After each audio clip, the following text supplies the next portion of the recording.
Bueno, ahora pueden ver todos, Sí, ¿sí? Vamos a...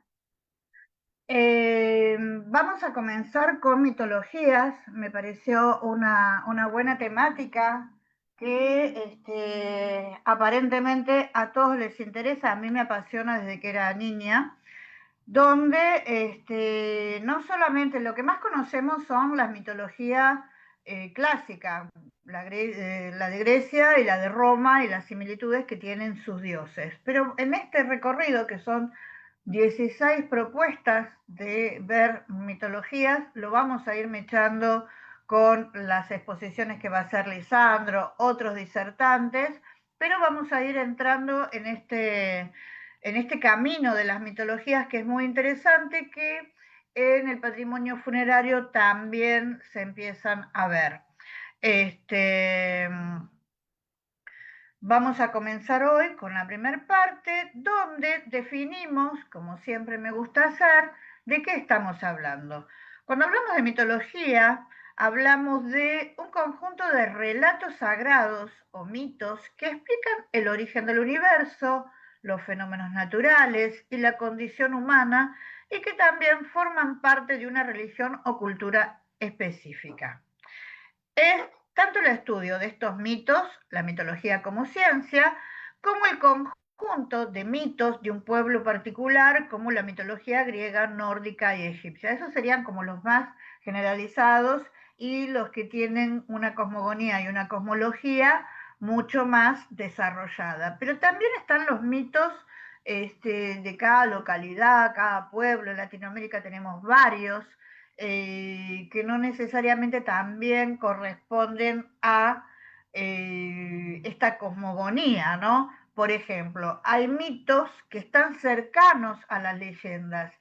Cuando hablamos de una leyenda, hablamos de algo que tiene que ver con un hecho real, totalmente exagerado o que tiene algunos condimentos sobrenaturales. Cuando hablamos de mitos ya sí estamos hablando de algo fantástico, de algo que no es real, pero que sí justifica determinado tipo de acciones. Por ejemplo, Tlaloc es el dios de la lluvia. ¿Por qué? Porque antes se le daba nombre a esos fenómenos naturales para colocarlos como una deidad, y en ese sentido de deidad era cuando se los adoraba, se les pedía, se realizaban distintos tipos de aportes para que tuvieran el favor de esos dioses. Por ejemplo, en Tlaloc, la lluvia que los iba a ayudar con la parte de la agricultura en los primeros pueblos.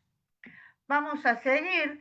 Les hablé de la cosmogonía. La cosmogonía es eh, la teoría que tiene un pueblo o civilización acerca del origen y formación del cosmos y sus habitantes. Generalmente estas teorías son relatadas en mitos, lo que estábamos hablando antes, y donde se cuenta la historia de la creación protagonizada por las familias de dioses o un dios primario, por ejemplo, como en el caso de Zeus, que va a tener sus hijos, su esposa Hera, es uno de los que más conocemos. Bueno, casi todas incluyen los conceptos del bien y del mal encarnados por las distintas deidades, y hay teorías muy elaboradas y otras más simples, dependiendo del grado de desarrollo que cada civilización haya alcanzado.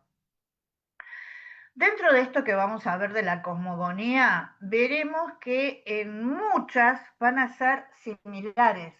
Va a haber una similitud de los atributos que tienen determinados dioses y cómo se van formando. Eso es lo interesante de poder ver todas, ahora que tenemos la posibilidad de acceder mediante Internet a muchos diccionarios de mitología universal, de mitología clásica. Realmente es muy, muy vasto todo lo que podemos obtener, y también los análisis que tenemos en estas mitologías desde el punto de vista de la psicología, de la filosofía. Vamos a la cosmología, es la parte de la astronomía cuyo objeto es el estudio del universo. entendiendo este universo como el conjunto de todo lo que es observable y medible y de todo aquello de lo cual nos llega alguna información y que por tanto podemos estudiar de forma científica. Acá coloqué las dos. Cosmogonía se enfoca en los relatos míticos o creencias que explican el origen del universo y la humanidad mediante intervenciones de dioses o fuerzas sobrenaturales. Eso va a ser el conjunto de dioses que nos van a explicar cómo se crea la humanidad y cómo se desarrolla el resto del mundo, ¿no? Todo lo que compone el mundo que nosotros conocemos. Dentro de la cosmología vamos a ver que es una ciencia o un estudio racional y físico que investiga las leyes, la estructura, el origen y la evolución del cosmos, ¿sí? No le va a importar tanto cuántos fueron estos dioses, ni qué es lo que hicieron, ni si son buenos, si son malos. Le va a importar más el cosmos. Vamos a arrancar con este espacio de mitologías viendo qué similitudes existen entre los mitos universales, ¿sí? Y uno de los mitos más conocidos es el del diluvio universal. En la religión cristiana, bueno, se habla de este diluvio universal que está retratado en la Biblia, en el Antiguo Testamento, bueno, toda la historia. Y hoy vamos a descubrir o van a compartir mi descubrimiento, porque yo no lo sabía, que muchas otras civilizaciones también hablan de este diluvio universal. Eh, las aguas totalmente desbocadas, cubriendo la tierra en este diluvio. El mito del diluvio universal va a estar analizado por estas distintas mitologías en distintos pueblos del mundo, donde podemos destacar algunos aspectos que van a ser coincidentes. En la mayoría de los casos, una pareja se salva del diluvio. En algunos casos, el varón de la pareja recibe el mandato de los dioses de construir una barca para salvar humanos, plantas y animales. En casi todos los casos se habla de una raza de hombres gigantes, inmorales y malvados. Obviamente son castigados con el diluvio por todas estas acciones. Y en todas las versiones coinciden en que el supuesto castigo divino se concretó en una inundación que, según algunas versiones, fue causada por lluvias torrenciales y, según otras, por el mar. Vamos a ir viendo cuáles son.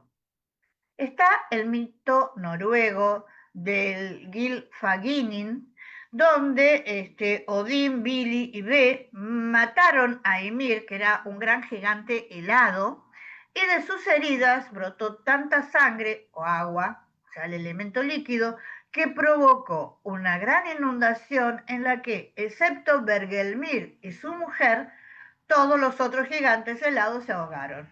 Acá tenemos uno de los mitos donde se salva a una pareja, ¿sí? Y esta pareja va a ser la que va a continuar la raza humana. Belgemir y su mujer escaparon al subirse a un barco que él había construido vaciando un tronco y de ese modo se convirtieron en los padres de la siguiente raza de gigantes que fueron criaturas malvadas. Y después de ahí van a nacer como otra expresión los hombres. Eso lo vamos a ver cuando analicemos esa mitología. Otro de los mitos va a ser el mito de los Yoruba. Los Yoruba nos cuentan que Obatala, el dios creador de la especie humana, describía a los otros dioses la ciudad que él había creado en la tierra, el Ife. Muchos de ellos estaban tan fascinados con el relato de Obatala que decidieron dejar el cielo y vivir entre los hombres en la tierra.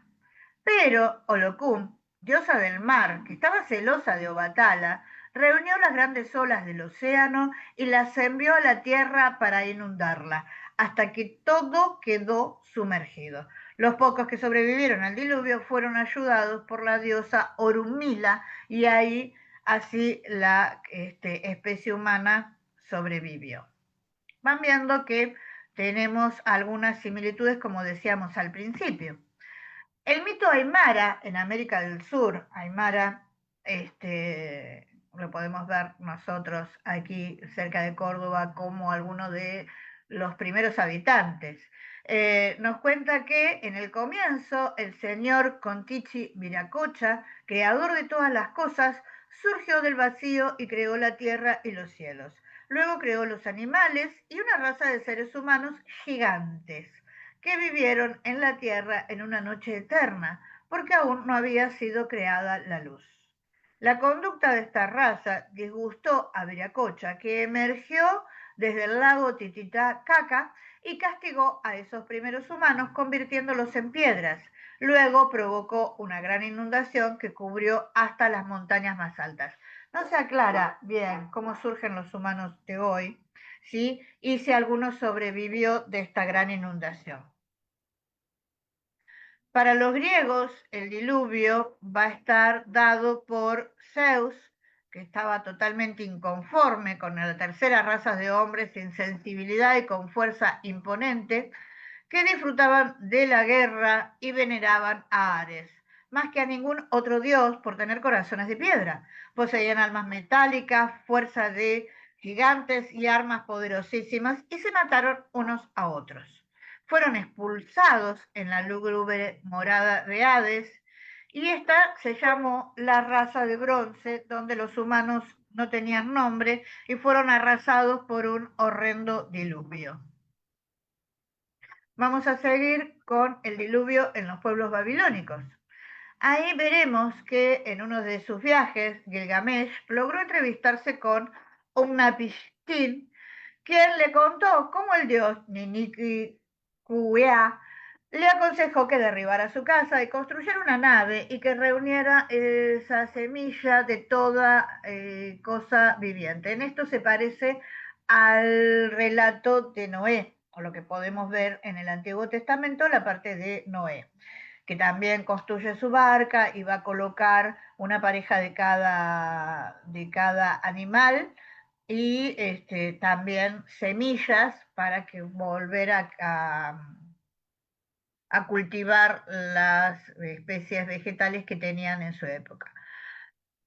Unapiscín obedeció, subió a su barco a todos sus parientes, amigos y a los principales artesanos de su pueblo, y también subió plantas y animales. Luego cayó una lluvia que duró 7 días y 7 noches, provocada por el dios Enlil, que inundó completamente el mundo. El diluvio según la versión azteca. El cuarto mundo, Nahui al-Napistín, el cuatro agua, estaba presidido por Chalchihuitlique, la diosa del agua. El dios Quetzalcóatl creó una raza de seres humanos a partir de las cenizas.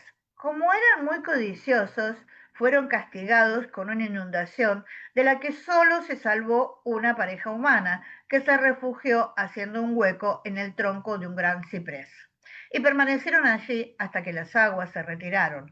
Pero como estos supervivientes tampoco eran muy virtuosos, Tezcatlipoca los convirtió en perros. La diosa apareció en la cima del cerro Atepelt y provocó un diluvio que lo destruyó todo. Llovió tanto que los cielos perdieron el equilibrio y se derrumbaron sobre el Tatlipac. Los dioses conmovidos convirtieron a los hombres en peces para ayudarlos a sobrevivir. Este sol, llamado Atonatiuh o sol de agua, duró 77 Siomolpilis. Este es un relato un poco más elaborado respecto del diluvio universal.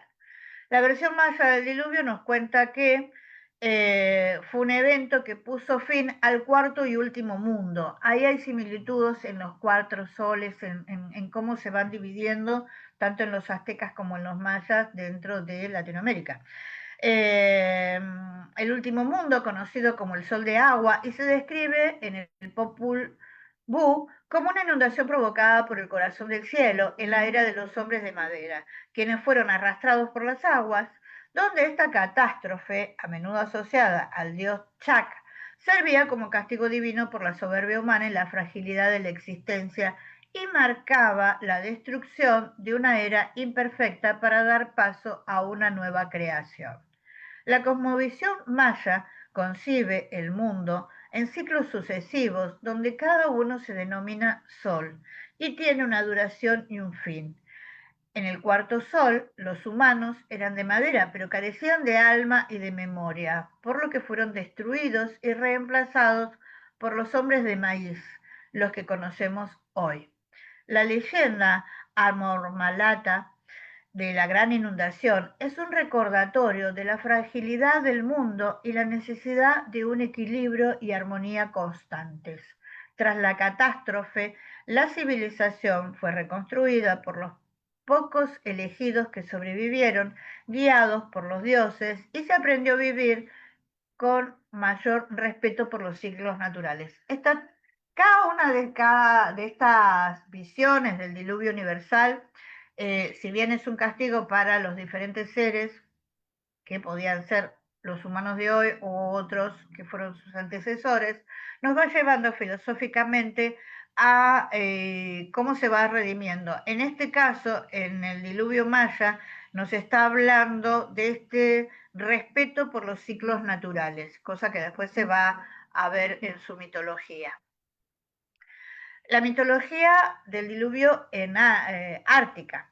Según las creencias tradicionales, los inuit habitaron alguna vez el mundo de los espíritus, pero hubo una gran inundación y tuvieron que ir a vivir en el mundo actual, que es una isla conectada con el mundo de los espíritus por un puente de tierra. Cierta versión del mito, el que Quequatsheu, cuenta que la formación del mundo inuit comenzó con el perro en las praderas o Caracashu, que provino de otro mundo. Hace tiempo, Quequatsheu construyó un barco grande y lo llenó de todas las variedades de especies animales. Cayeron fuertes lluvias que inundaron la tierra.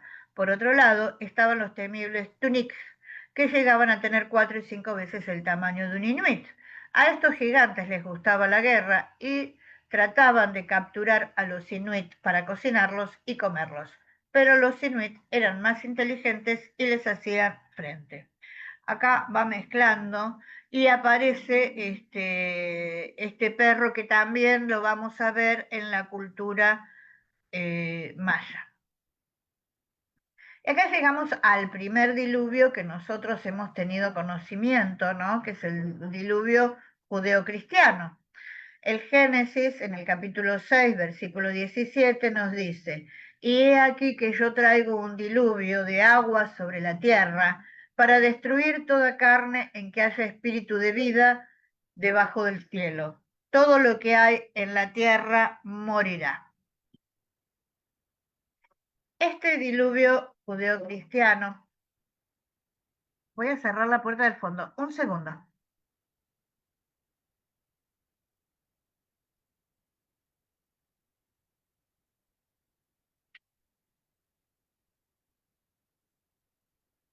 Perdón, continuamos. En la tradición judío-cristiana, el diluvio se narra en el Génesis, el primero de los libros, donde se cuenta cómo Noé construyó un arca en la que salvó a su familia y también tomó de cada animal puro 7 parejas, macho y hembra, y de los no puros una pareja, macho y hembra. Eso está en el capítulo 7, versículo 2, siendo los únicos sobrevivientes en todo el mundo. En Génesis, capítulo 7, versículos 11 y 12, se detalla que se inició el día 17 del segundo mes del año 600 de Noé y que el agua estuvo cayendo durante 40 días y 40 noches. Y que después de 150 días, las aguas comenzaron a descender y el arca se posó el día 17 del séptimo mes. Así se distinguen dos periodos. Por un lado, el primero de, ay, de 40 días de lluvia y el segundo de 110 días hasta que el arca varó. O sea, el arca estaba más a la deriva después de haber caído esta lluvia. En Mateo 24, capítulo 24, versículos 37 al 39, Jesús habla con sus discípulos y cita el diluvio como un suceso real para que extraigan una lección para el futuro. O sea, que se comporten bien sería.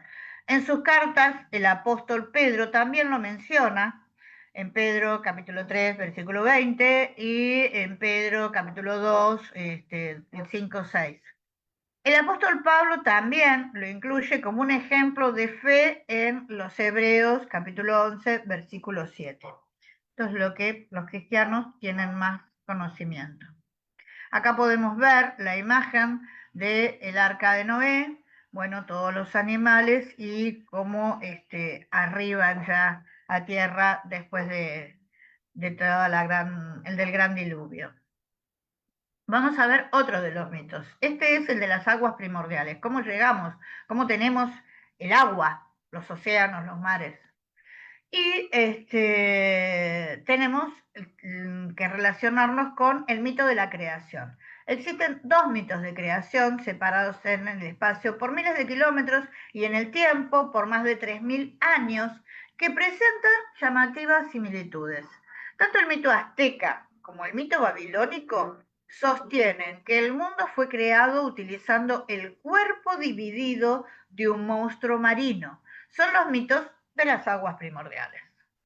El mito azteca, Quetzalcóatl, el dios de la luz, y Tezcatlipoca, el dios de la oscuridad, miraron hacia abajo y solo vieron agua y una diosa monstruosa que flotaba sobre el mar. Ambos dioses se transformaron en dos enormes serpientes. Uno de ellos tomó a la diosa del mar por los brazos y el otro la tomó por los pies. Y sin que ella pudiera resistirse, la estiraron hasta que la partieron por la mitad. Su cabeza y su tronco se convirtieron en la tierra y la parte inferior de su cuerpo se elevó y formó el cielo. En el mito babilónico del Enuma Elish, Tiamat, diosa de las aguas saladas, y Marduk, dios principal del panteón babilónico, lucharon en un feroz combate. Marduk disparó con su arco, la flecha atravesó el estómago de Tiamat, la desgarró, partiendo su corazón y matándola. Marduk dividió el cuerpo de Tiamat en dos partes, con una mitad formó el cielo y con la otra mitad formó la tierra.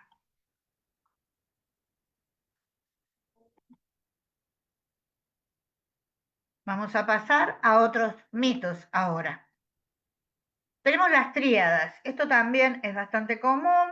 La agrupación de dioses en tríadas, como la tríada capitolina en Roma, Júpiter, Juno y Minerva, las tres diosas soberanas de Irlanda, Bamba, Fodla y Eriu, también los tres aspectos de una misma divinidad como Morrigan, Macha, Nemain y Bat en la mitología nórdica, y en la religión cristiana sería Padre, Hijo y Espíritu Santo.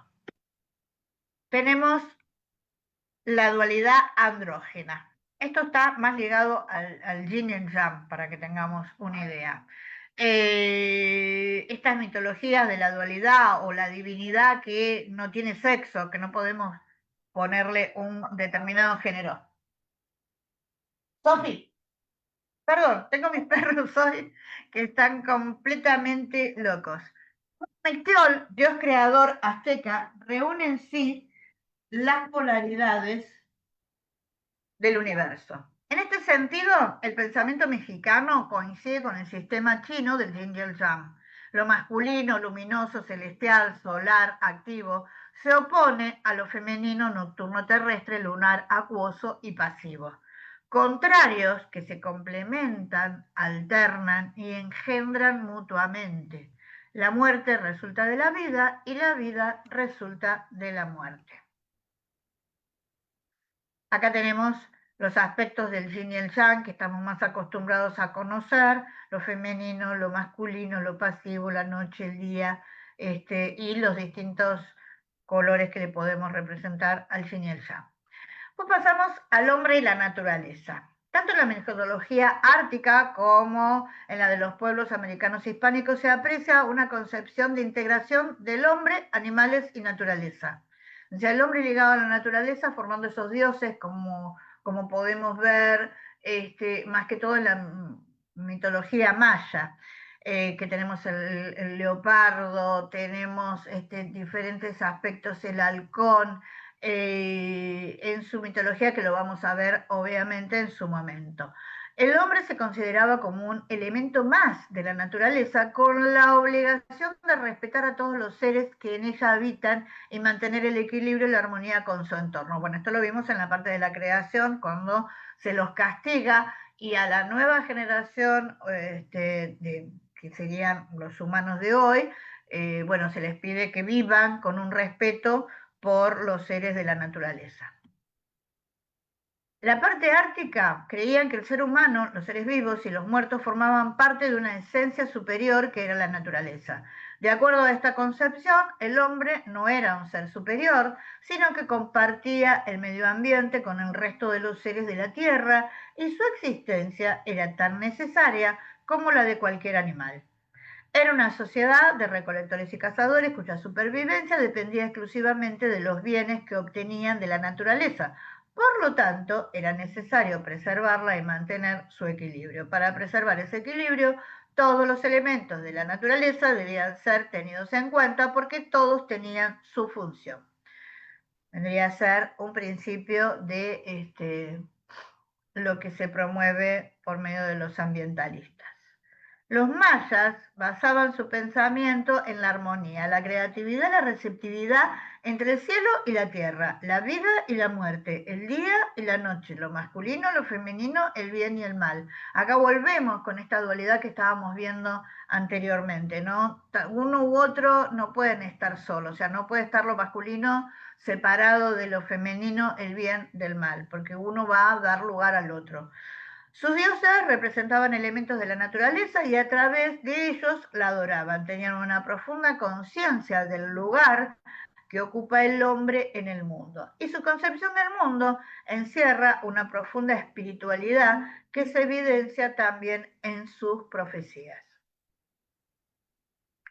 El juicio a los difuntos. Esto es otra parte donde cada uno va a tener diferentes tipos de interpretaciones o manifestaciones funerarias. La terraza del espejo en la mitología china tenía la misma función que la balanza en el juicio de las almas egipcio. Si el corazón era más pesado que la pluma, la diosa Mat, o si reflejaba, el reflejo en el espejo era denso, significaba que eran almas impuras, indignas de una vida celestial. En Egipto, de acuerdo con una creencia muy antigua, el alma, el Ka, debía someterse a un juicio divino cuando atravesaba la puerta del otro mundo.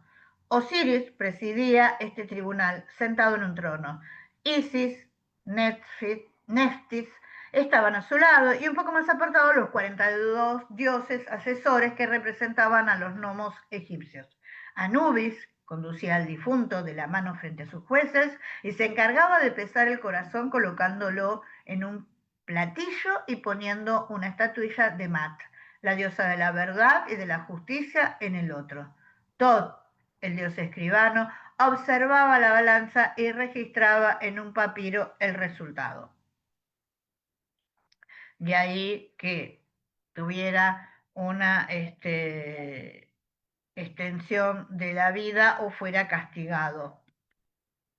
Acá tenemos representaciones de Osiris, de Isis, de Anubis, este es la diosa Mat y este es Tot. En China, el juicio de los difuntos se refiere a la creencia tradicional donde el alma del difunto es juzgada por el señor de la corte terrenal, Yan Luoguan, en el Dishu, el inframundo o purgatorio, quien determina su destino en el más allá.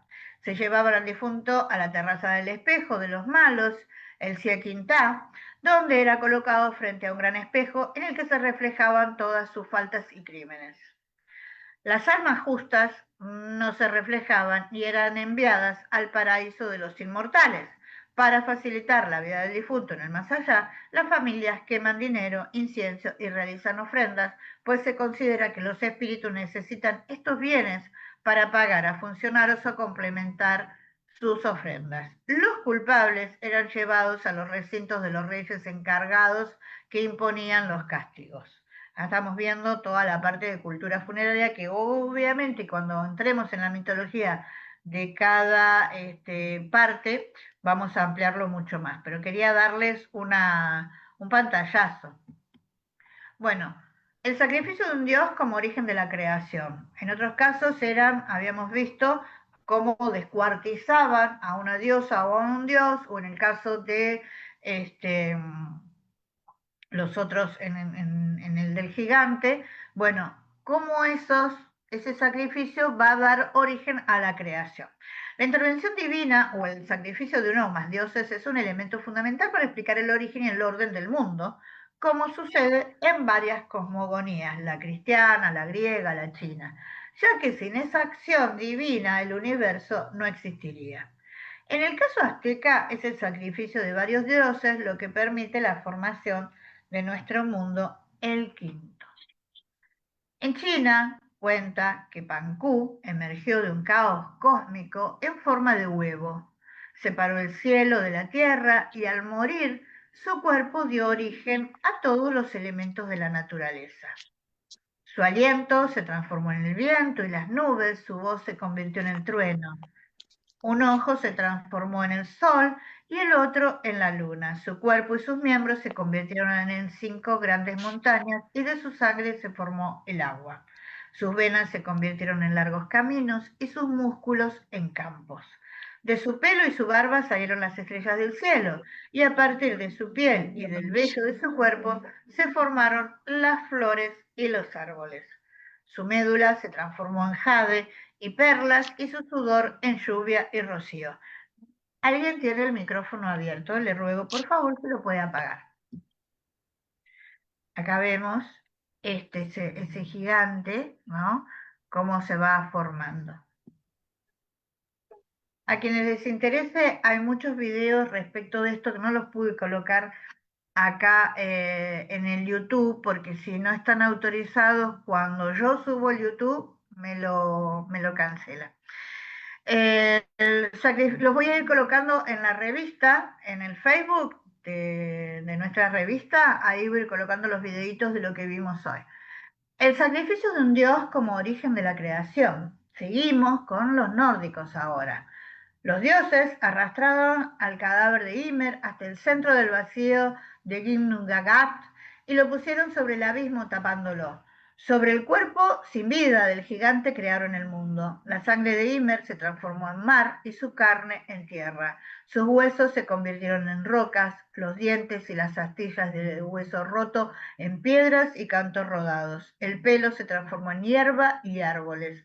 Con el cerebro de Ymer, los dioses crearon las nubes, y el cráneo del gigante fue puesto como una bóveda que cubría todo lo creado, formando el cielo. Para crear las estrellas, los dioses tomaron chispas del ardiente Muspelingen y las colgaron del firmamento.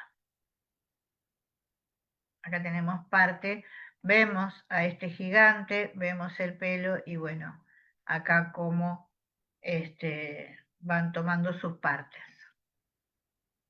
Los aztecas, en la creación del mundo, narran el mito de los 5 soles, donde el universo fue creado y destruido en varias ocasiones por los dioses, resultando en nuestro mundo actual, el quinto sol. Al inicio de los tiempos solo existía un inmenso mar habitado por Zipactli, un monstruo de tierra, mitad cocodrilo, mitad pez.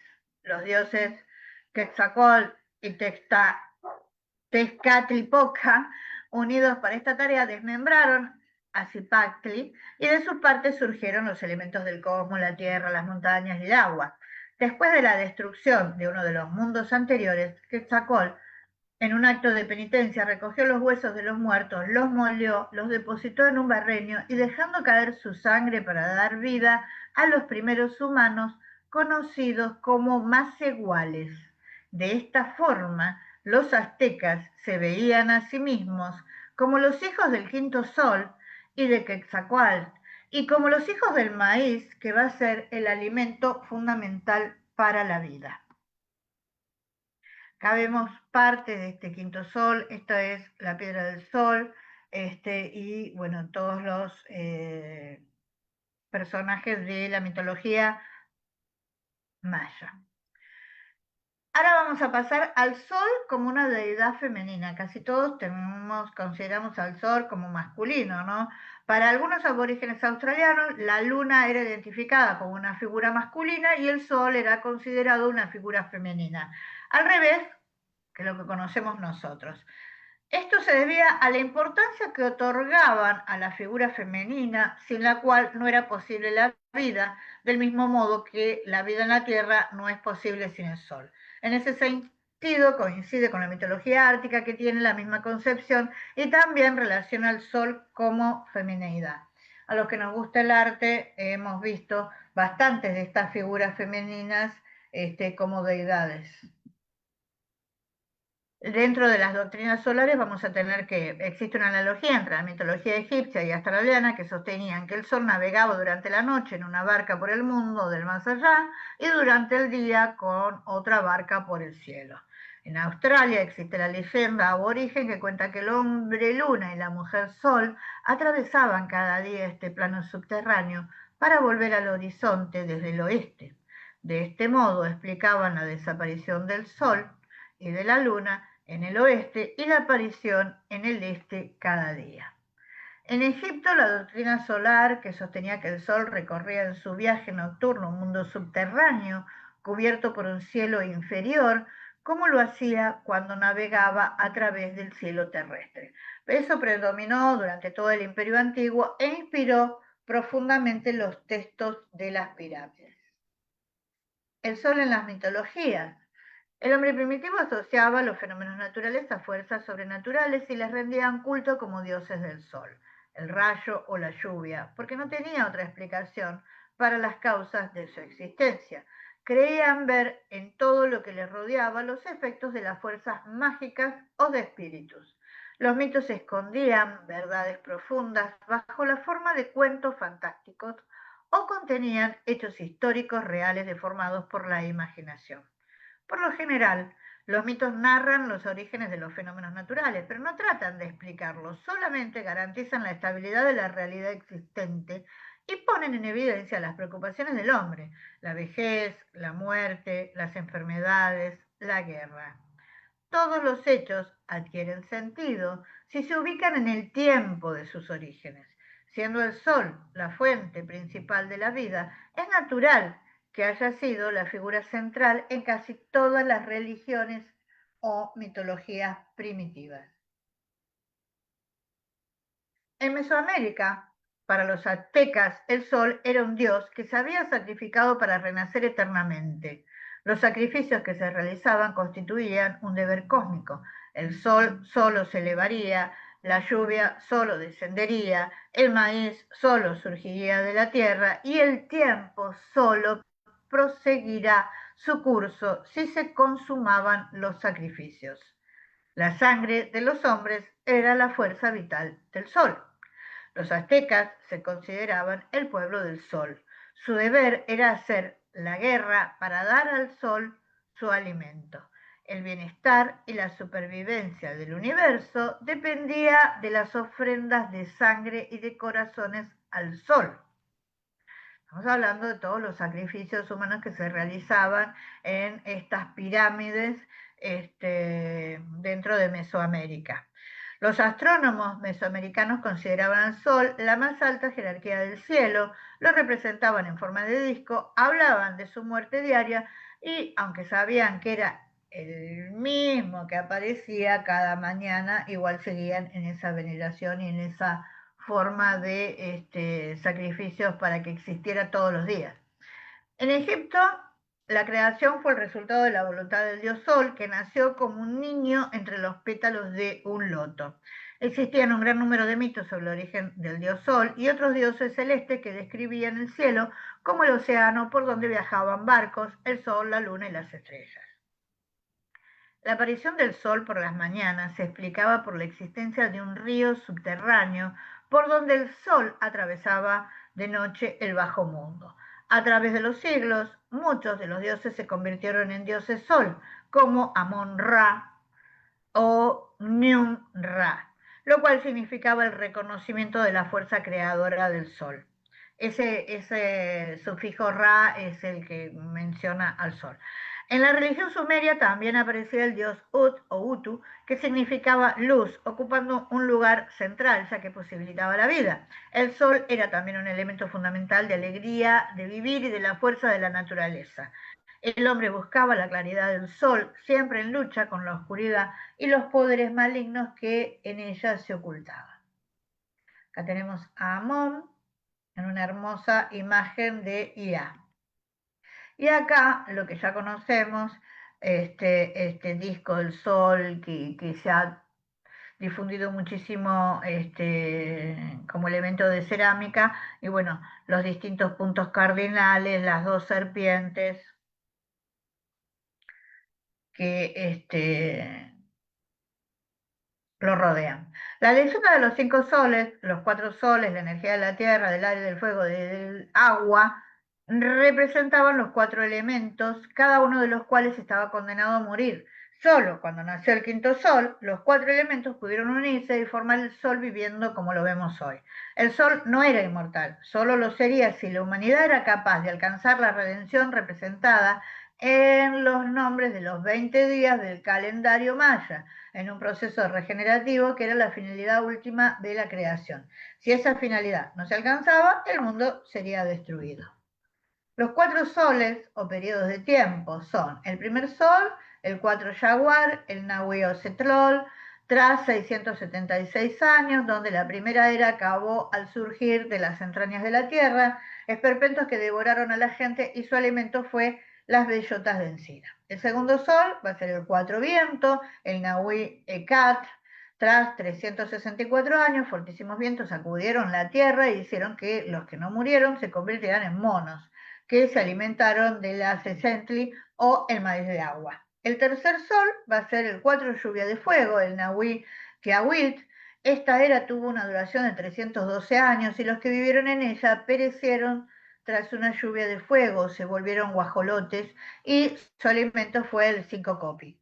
El cuarto sol sería el cuarto agua o el Nahuiat, fue la antesala de nuestro actual mundo y estuvo inundada durante 676 años. Acabó cuando los que la habitaron murieron aprisionados por las aguas y se transformaron en peces. Este disco central, donde se observan los solsticios y los equinoccios, ya que en la cosmovisión mexicana no existían los puntos cardinales, solos el giro o la dirección del planeta. Después va a estar rodeado de estos cuatro soles, un círculo con pictogramas de los 20 días que lo conforman. Estamos hablando del disco que vimos hace un rato. Un mes mexica y comienza con el día del Cipatli. Rayos solares en forma de triángulo surgen del astro para alumbrar la Tierra y finalmente rodeado completamente al Sol están las dos serpientes de fuego que lo envuelven a su vez y lo transportan por el firmamento del oriente al poniente. Un glifo 13 Akal en la caña, ubicado en la parte baja del monolito, en donde arrancan las dos serpientes de fuego, mencionan que pueden tener dos acepciones. Una, referirse al año de su elaboración, en 1479, lo que nos remonta a la época de Tlatoani, Mexica, Ayacals, quien gobernó Tenochtitlán entre 1469 y 1481, y la otra, la de Wei, que indica el surgimiento del quinto sol, como se lee en los anales del Cuatlitlán. De acuerdo a la cosmovisión mexica, se augura que esta era del quinto sol, el Oshin Tonatiuh, que significa Tonatiutlán, de yin o sol de movimiento, tiempo en el que estamos viviendo, también habrá de desaparecer a causa de grandes terremotos y hambre. A medida que las civilizaciones han avanzado en el conocimiento de los fenómenos naturales, se ha desmitificado el Sol para describirlo científicamente. Anaxágoras, en el siglo V a.C., fue el primero en describir el Sol como una masa de hierro rojo más grande que el Peloponeso.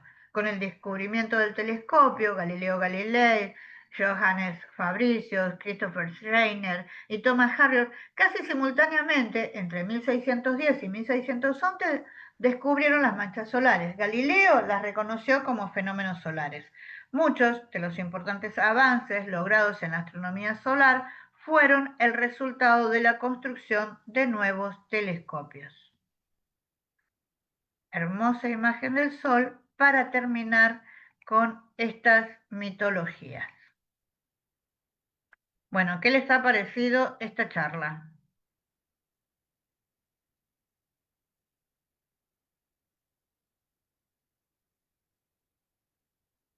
Los escucho, ¿eh?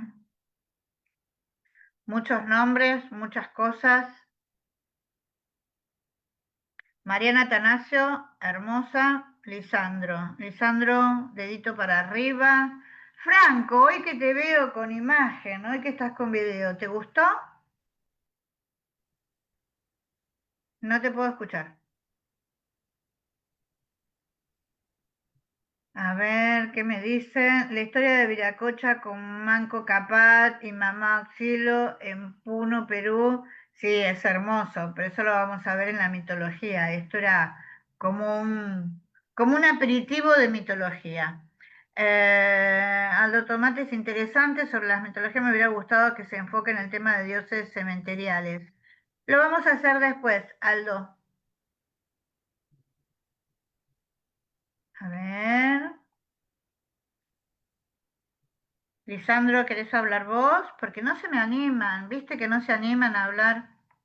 Mira, lo que quería comentarte es que durante mucho tiempo los mitos estos de creación no se los tomó muy en serio. En ese sentido, Mircea Eliade encabeza o forma parte de aquellos que comienzan a tomar más en serio el análisis de estos mitos porque sospechan que detrás de todos estos relatos hay un hecho histórico que quizás se pueda constatar. Por ejemplo, en la tradición judeocristiana está el tema del diluvio, que son copias, el relato de Noé y el arca es copia de varios mitos de Sumer. O sea, no es que los biblistas han mostrado la estrecha relación mismo en el vocabulario y en el relato y la estructura del relato entre el relato de Noé, que se considera una parte de un mito, y los relatos de Sumer y las inundaciones. Lo que sospechan es que el mundo conocido de esta gente era muy reducido y debe haber habido alguna inundación, como vemos la inundación que hubo el año pasado en España, inesperada, que era inexplicable, no se sabía qué estaba pasando. Se sospecha que detrás de esos acontecimientos pudo haber un hecho histórico. Entonces hoy se analiza mucho más profundamente los mitos. Por ejemplo, el número 40, los 40 días, las 40 noches del diluvio.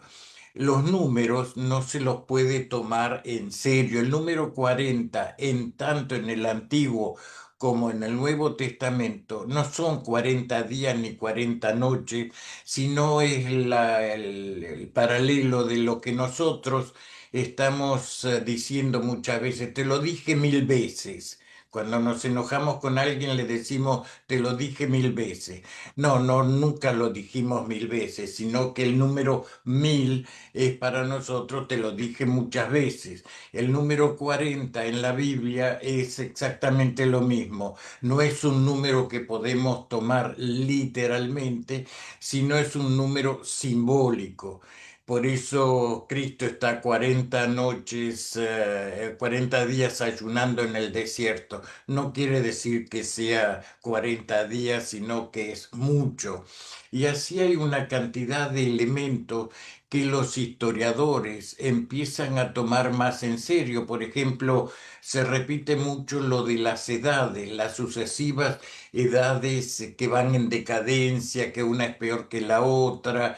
Es decir, ¿qué hay detrás de todas esas ideas que aparece como vos estabas mostrando en varias culturas? Aparece como si fuera un arquetipo. ¿Qué son ese tema? ¿Qué hay detrás de ese pensamiento? ¿Qué experiencia tuvo el hombre de otras culturas?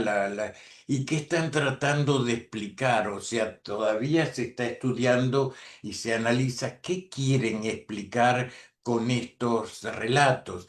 Por ejemplo, a Claro. veces una estructura. Por eso yo los separé así en los distintos mitos como para que, bueno, empecemos a hablar, porque lo que se habla es del diluvio universal y de Noé, pero no hay una gran difusión de que otras culturas también utilizaron el mismo recurso. Acá me estaban preguntando por el disco solar, ¿no? En esta parte es donde se ven mejor esos picos que yo comentaba. Además de tener el video, voy a poner estas imágenes con otro tipo de información en la revista. En este está como más esquemático, se pueden ir viendo los distintos espacios y acá están las serpientes, esto de las serpientes que podemos ver. O sea, es algo para terminar de profundizar y bueno, el que desee desarrollarlo de una manera más vasta, porque esto fue, ya les dije, un aperitivo de mitologías y lo que vamos a ver en los talleres siguientes de mitología, vamos a ver una parte, no en profundidad, porque hay gente que se dedica a estudiar esto concienzudamente. Lo que sí, hay muchísimos diccionarios para poder consultar. Eh, Hoy estuvimos hablando, les comento, con Lisandro. Vamos a desarrollar, por eso esto no va a ser todas las semanas de mitología, van a estar mechadas por otras cosas que va a estar dando Lisandro sobre el patrimonio funerario, apreciaciones del patrimonio funerario con relación a la simbología, las interpretaciones, desde este punto de vista de los historiadores, su preferido autor, Eliade, que él lo ha estudiado muchísimo, así que vamos a realizar esto.